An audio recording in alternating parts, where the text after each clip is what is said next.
Here is a lesson that no one wants to learn. Evil doesn't always look evil. Sometimes it smiles. Sometimes it volunteers. Sometimes it throws children birthday parties. And sometimes it lives right next door. For years, John Wayne Gacy was a respected businessman, a political volunteer, and a beloved children's entertainer known as Pogo the Clown. Police officers shook his hand. Parents trusted him with their kids. Neighbors admired him. Meanwhile, just a few feet beneath his house, bodies were being buried. This is the story of how one of America's most notorious serial killers hid in plain sight, and what it teaches us about the masks people wear. In the 1970s, John Wayne Gacy lived in a quiet suburb of Chicago. On the surface, he was the picture of success. He owned his own construction company. He employed young men. He was so active in his community that he even got a photo taken with the First Lady.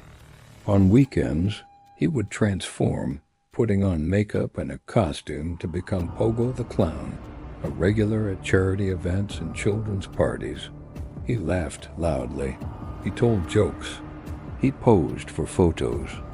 He looked like the kind of friendly, harmless man you'd trust with anything. But behind the makeup and the wide smile was a man with a dark past. Years earlier, Gacy had been convicted of sexually assaulting a teenage boy in Iowa. He served time in prison, but was released early on parole.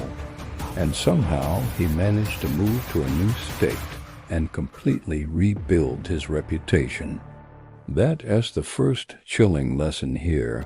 A charming public image can completely erase a dangerous history, especially if people aren't paying close attention. Starting in 1972, a disturbing pattern began to emerge. Teenage boys and young men started disappearing around the Chicago area. Many of them were last seen with John Wayne Gacy. He specifically targeted vulnerable individuals, runaways, kids looking for work, teenagers who needed a job. He would use his construction business as a lure, promising them employment and a steady paycheck. Once he got them inside his house, the friendly mask came off. He would often start with manipulation, showing them a so-called magic trick where he'd handcuff himself and then easily escape. Then he would offer to show them how it was done, and he'd handcuff them. Only this time there was no escape. Over the next several years, at least 33 young men were murdered in his home. Most of them were buried in the crawl space right beneath the house, while Gacy hosted barbecues and dinner parties for neighbors just a few feet above. This brings us to another disturbing realization. Predators often rely on isolation. They choose victims who won't be immediately missed, who don't have a strong support system to raise the alarm right away. You might be asking yourself, how did nobody notice what was happening? The truth is, there were warning signs. Neighbors often complained about a terrible foul smell coming from his house. There were reports of his strange behavior. Young men were seen entering his home, but were never seen leaving. But Gacy was so friendly, so outgoing, so involved in the community, that people just couldn't bring themselves to suspect him. At one point, the parents of a missing boy told police that Gacy was the last person their son was seen with. The police went to his house and questioned him. Gacy remained calm, cooperative, and incredibly convincing. He even invited the officers into his home, confident that they wouldn't find anything. And they didn't. They left without searching thoroughly, completely disarmed by his confidence. That moment was a critical turning point. It shows us that we often trust a person's confidence more than we trust the actual evidence in front of us. Everything changed in December 1978.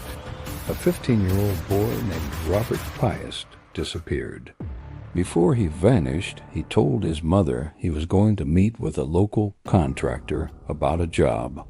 That contractor was John Wayne Gacy. This time, Robert's family was relentless. They pushed hard, demanding answers and a real investigation. The police started digging deeper. They began to surveil Gacy, and soon they noticed major inconsistencies in his statements. Finally, they got a search warrant. When investigators entered his home this time, they couldn't ignore it. The smell of decomposition was overwhelming. It wasn't long before they made the horrifying discovery in the crawl space: human remains. As the evidence mounted, Gacy finally confessed. Not to one murder or 5, but to dozens. He calmly described burying his victims beneath the floorboards while he carried on with his life upstairs, hosting parties and entertaining guests. The duality is almost impossible to comprehend. John Wayne Gacy wasn't a monster hiding in the darkness. He was a man who blended seamlessly into society. He understood something terrifying about human nature. People see what they expect to see. They saw a clown, a businessman, a helpful volunteer. They didn't see a predator. He weaponized normalcy, using his public persona as the perfect cover. And that is perhaps the most chilling lesson of all. Danger doesn't always announce itself. It adapts, it hides, and it can look completely ordinary. In 1980, Gacy was convicted of 33 murders. He was sentenced to death and was executed in 1994. His house of horrors was demolished, but the impact of his crimes remains. Families were destroyed, a community was traumatized, and trust was shattered. An entire generation was forced to accept a deeply uncomfortable truth. Sometimes the greatest threat isn't a stranger in the shadows. It's someone who is already inside your circle of trust. So what do we take away from this? The lesson isn't to live in constant fear or suspicion of everyone around you. It's to understand that appearances are not proof of character. Charisma is not the same as integrity.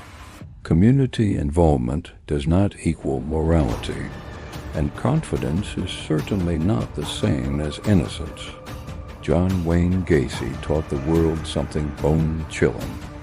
Evil can look completely ordinary, and sometimes that's exactly what makes it so dangerous.